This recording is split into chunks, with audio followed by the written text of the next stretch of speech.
जय माँ काली मित्रों, आपका मेरे चैनल माँ काली महाकाल शक्ति उपासना में स्वागत है। मित्रों, अगर आप मेरे चैनल पर नए हैं तो आप मेरे चैनल को सब्सक्राइब कीजिए, लाइक कीजिए, शेयर कीजिए। साथ ही नोटिफिकेशन बेल को भी प्रेस कीजिए जिससे मेरी आने वाली वीडियोस का नोटिफिकेशन आपको तुरंत मिल जाए।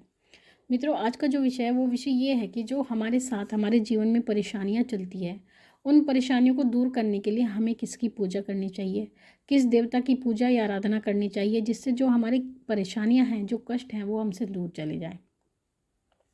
देखिए मित्रों, अगर आप चाहते हैं कि आपके जीवन से सभी परेशानियां खत्म हो जाएं, तो उसके लिए जो सबसे पहले करना है, जो आपके इष्ट देव हैं, आपके जो इष्ट देव हैं जिनकी साधना आराधना आप नित्य प्रति करते हैं, उसमें आपके कोई भी इष्ट देव हो सकते हैं। भगवान कृष्ण भी हो सकते हैं, माँ दुर्गा भी, माँ काली भी हो सकती है, भोलेनाथ भी हो सकते हैं, बालाजी महाराज भी हो सकते हैं, भगवान विष्णु भी हो सकते हैं, माँ लक्ष्मी भी होती है, कोई भी हो सकता है। कोई भी देवी देवता जो होता है वो आपके इष्ट देव जो होते हैं, आपको उनकी नित्य प्रति आराधना करनी है, साधना करनी है, और अपनी जो परेशानियां हैं उसका जो निवारण है उसके लिए ही आपको उनसे प्रार्थना करनी होती है।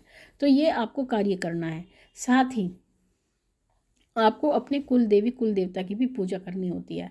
अगर आप चाहते हैं आपकी सभी परेशानियां दूर हो जाएं, आपके जितने भी कार्य हैं वो सिद्ध हो जाएं, तो अपने कुल देवी कुल देवता को अवश्य मनाएं।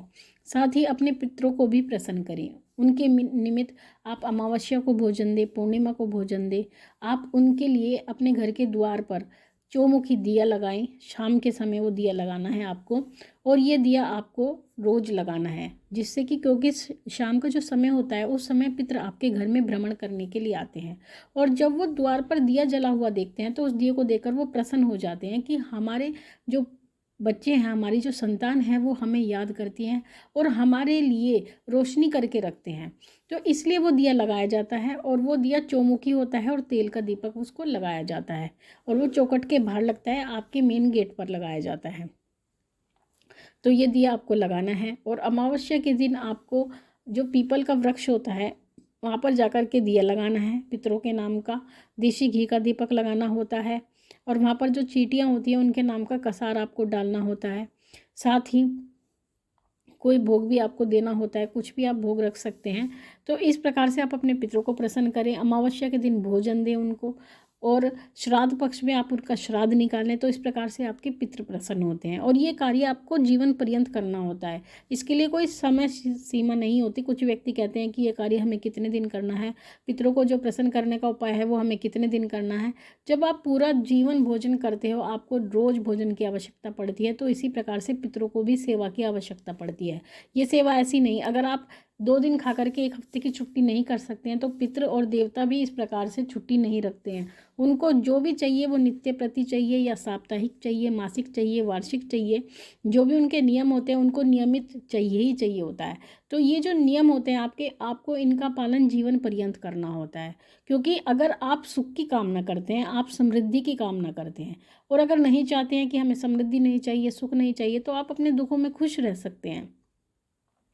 साथ ही अगर आप के जो घर के सदस्य हैं वो शुद्ध आचरण रखते हैं, अपने घर के परिवार के देवी देवता को मना कर रखते हैं, ये कार्य केवल एक व्यक्ति का नहीं होता है, घर के जितने भी सदस्य होते हैं सभी का ये कार्य होता है।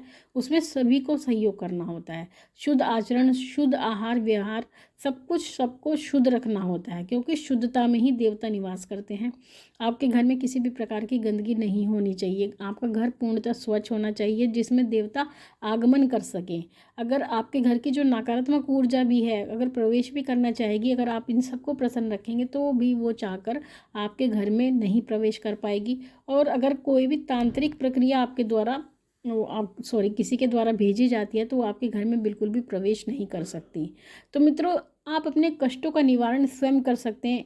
उसके लिए आपको किसी मार्गदर्शन की आवश्यकता नहीं होती है, लेकिन आपको कोई भी कार्य करने के लिए धैर्य की आवश्यकता होती है।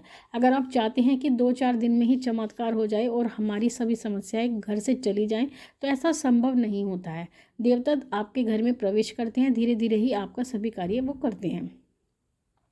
क्योंकि अगर आप चाहते हैं कि हमारे घर में धन आए, तो सबसे पहले वो धन का मार्ग बनाते हैं, और मार्ग बनाने के बाद ही आपके घर में धन वो भेजते हैं। तो इस प्रकार से आपके जो देवी देवता होते हैं, कुल देवी कुल देवता पितृ महाराज, आपके इष्ट देवता, वो आपके परेशानियों का हरण करते हैं, लेकिन उसमें थोड़ा समय लगता है, आपको धैर्य बना कर रखना चाहिए।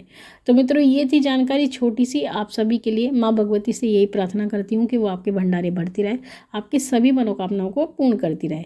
आपसे फिर मिलूंगी अपनी अगली वीडियो में। उसके लिए जय महाकाली, जय महाकाल।